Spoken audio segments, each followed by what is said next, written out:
Vous écoutez l'épisode 57 de Femmes et Ambitieuses, le podcast de coaching qui accompagne les femmes dans leur épanouissement professionnel et personnel. Je m'appelle Jenny Chamas, je suis coach de vie certifiée et auteure. Toutes les informations que je partage ici sont disponibles sur mon site coachapi.com. Abonnez-vous au podcast sur la plateforme de votre choix et recevez tous les mardis le nouvel épisode. Si vous aimez ce podcast, partagez-le avec les gens que vous aimez et qui pourraient en bénéficier. Et vous pouvez aussi me laisser un avis 5 étoiles sur la plateforme de votre choix. Ça fait toute la différence pour moi. Mille merci.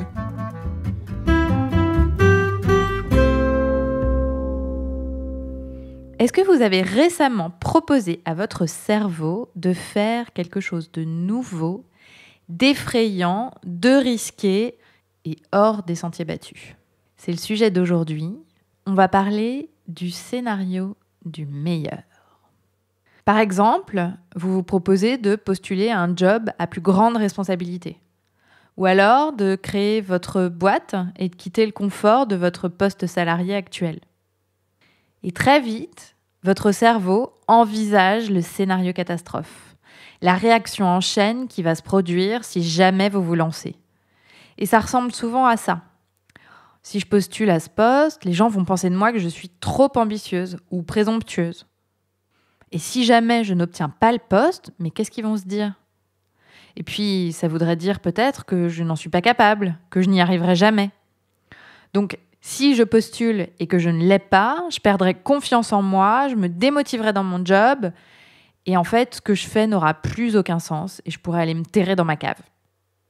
Autre exemple, si je quitte mon confort actuel pour créer ma boîte, j'ai aucune garantie de succès.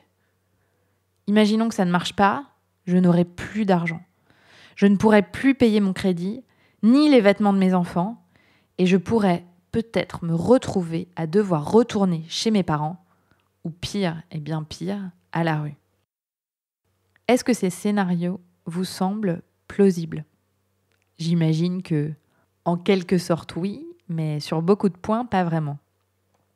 Pourtant, c'est ce qu'on s'imagine inconsciemment, même sans s'en apercevoir, quand on se propose de faire quelque chose de nouveau.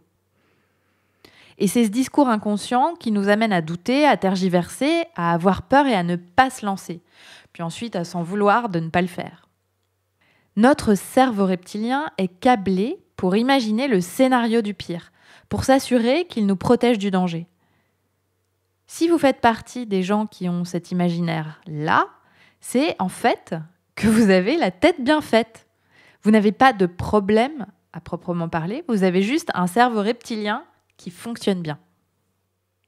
En revanche, ce cerveau-là, même s'il fonctionne bien, il vous limite. Et ce n'est pas pour vous aider à vos projets, votre quête de sens et à la réalisation de vos ambitions. Donc moi, aujourd'hui, j'ai envie de vous parler d'un autre scénario, celui du meilleur. Votre cerveau vous propose par défaut le scénario du pire, or c'est votre capacité à imaginer le scénario du meilleur qui générera les émotions qui vous encourageront à l'action pour créer le résultat dont vous rêvez. Pour obtenir une promotion, pour créer votre entreprise avec confiance, vous avez besoin de croire au scénario du meilleur. Alors, qu'est-ce que ça veut dire ? Ça veut dire, dans le scénario dans lequel vous postulez à un nouveau poste, c'est de croire que vous êtes capable d'atteindre cette promotion et imaginez d'ailleurs que vous allez l'obtenir et que vous allez réussir et que ça va être génial et que vous allez super bien vous sentir.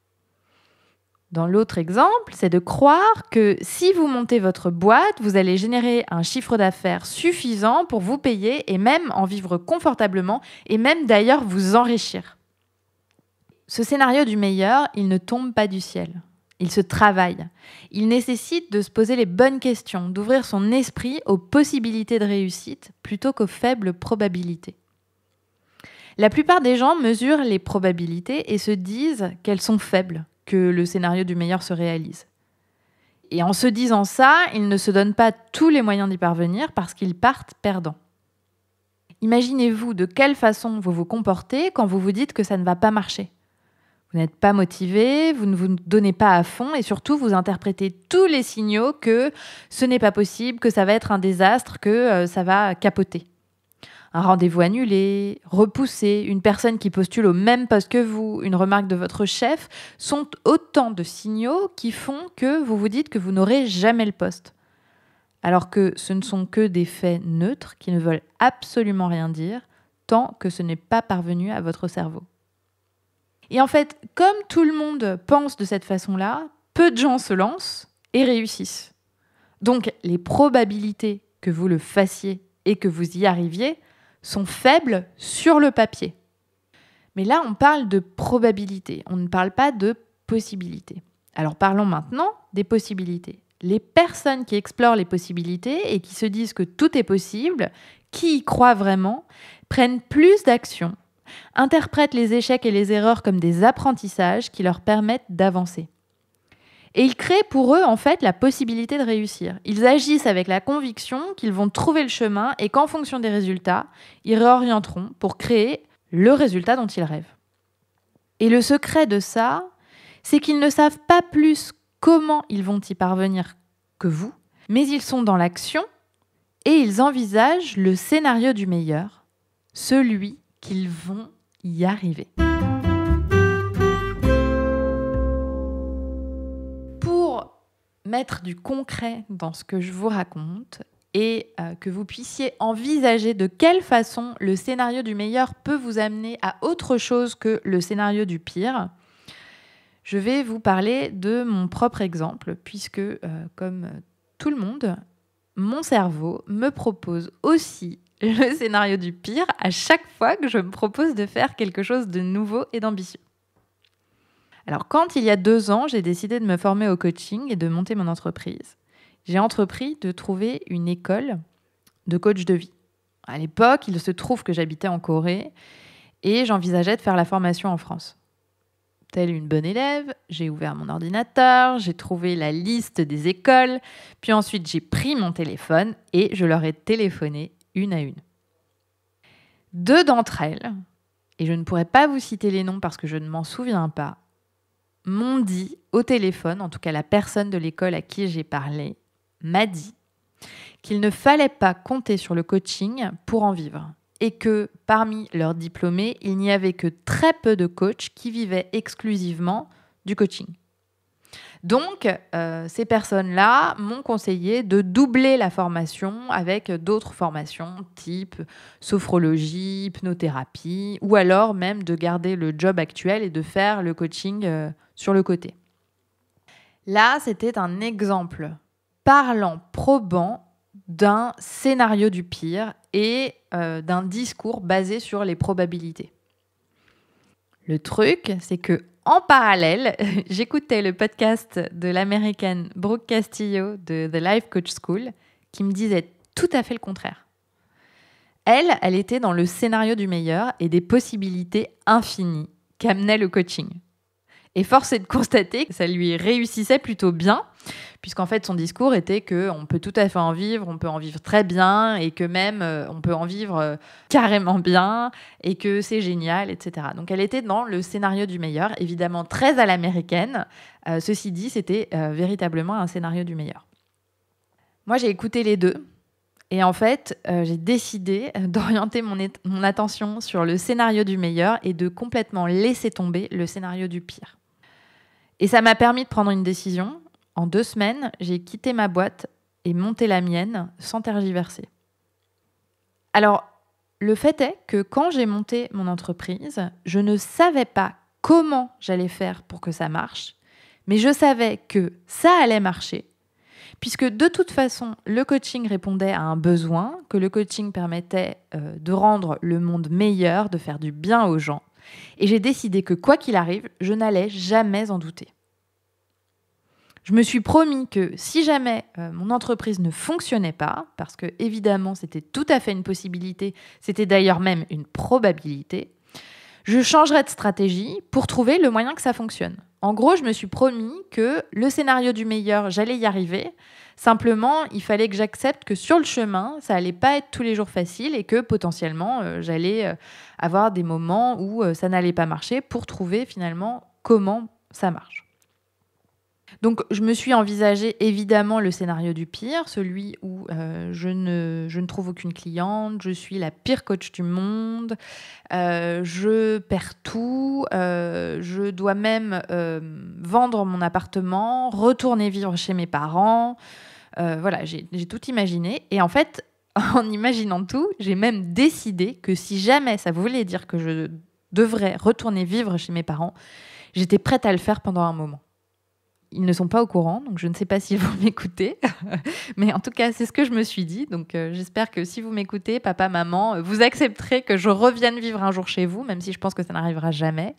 Mais voilà, il y a 2 ans, j'ai vraiment pensé que, ok, si c'était ça, si ça faisait partie du deal, j'étais prête à le faire. Et en fait, il se trouve que quand on a le scénario du meilleur, c'est-à-dire celui où on réussit, où ça va marcher, quand on l'a en tête, eh bien, malgré les claques, malgré les mois difficiles, malgré les déceptions, on continue. Et je vous parle de quelque chose que je connais parce que les claques, les mois difficiles, les déceptions, j'en ai vécu dans ces 2 dernières années. Et pourtant, j'ai continué. Et aujourd'hui, vous savez quoi ? Ça marche.